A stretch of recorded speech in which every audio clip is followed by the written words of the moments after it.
Nepali PM ओली का हुआ हृदय परिवर्तन, पशुपतिनाथ मंदिर की चौखट पर ली शरण। सत्ता के नशे में ओली सब कुछ भूल चुके थे। हमेशा मदद करने वाले पड़ोसी भारत को दुश्मन बताने लगे। कार्ल मार्क्स के पद चिन्हों पर चलते हुए धर्म को अफीम मानकर जिंदगी भर नेपाल के हिंदू राजतंत्र का विरोध किया और दुनिया को हमेशा दगा देने वाले चीन में उनको परम मित्र नजर आने लगा। लेकिन अब ओली का हृदय परिवर्तन हो चुका है। राजनीति सब करवा देती है। ओली भी तमाम सिद्धांतों की झोली को फेंक सर पर दौड़ते हुए पशुपतिनाथ की चौखट पर पहुंच चुके हैं।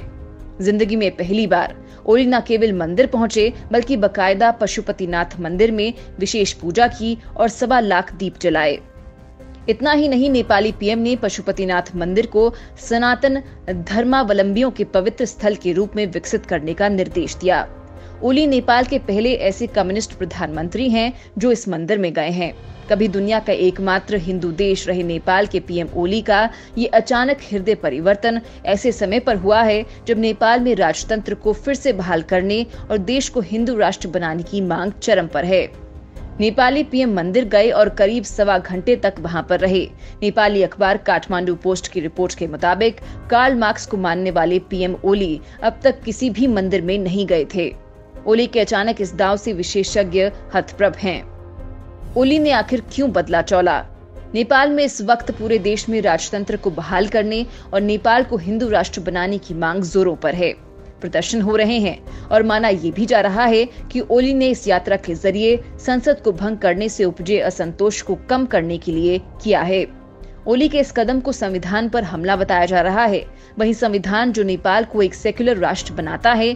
केपी ओली पहले ऐसे कम्युनिस्ट प्रधानमंत्री हैं जिन्होंने पशुपतिनाथ मंदिर की यात्रा की है। यही नहीं, अन्य वामपंथी नेता जैसे पुष्प कमल दहल प्रचंड, माधव कुमार नेपाल, बाबूराम भट्टाराई और झालानाथ खनल कभी भी पशुपतिनाथ मंदिर नहीं गए हैं। यही नहीं, इन नेताओं में से कई ने तो ईश्वर के नाम पर शपथ लेने से भी इनकार कर दिया था।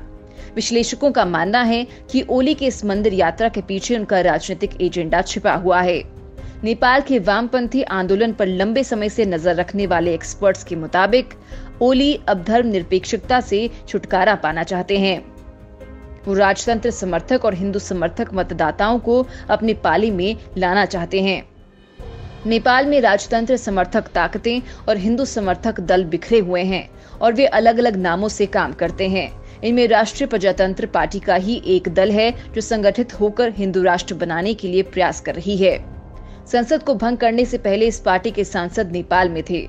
यही नहीं, ओली की अक्टूबर 2015 से अगस्त 2016 के बीच बनी पहली सरकार में राष्ट्रीय प्रजातंत्र पार्टी के नेता कमल थापा उप प्रधानमंत्री और विदेश मंत्री थे। कमल थापा ने ओली के संसद को भंग करने के फैसले का भी समर्थन किया है।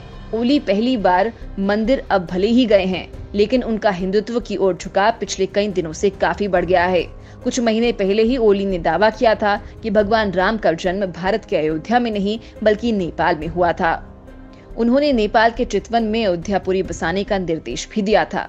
नेपाली कांग्रेस के नेता शिखर कोइराला के मुताबिक जिस तरह के बयान ओली दे रहे हैं और राजनीतिक घटनाक्रम जिस तरह से बदल रहा है, उससे लोगों को ये लगता है कि वो नेपाल को एक हिंदू राष्ट्र में बदल सकते हैं। उन्होंने कहा कि अगर ओली चुनाव करवाने में असफल रहते हैं तो देश में और प्रदर्शन हो सकते हैं और लोग सड़क पर उतर सकते हैं।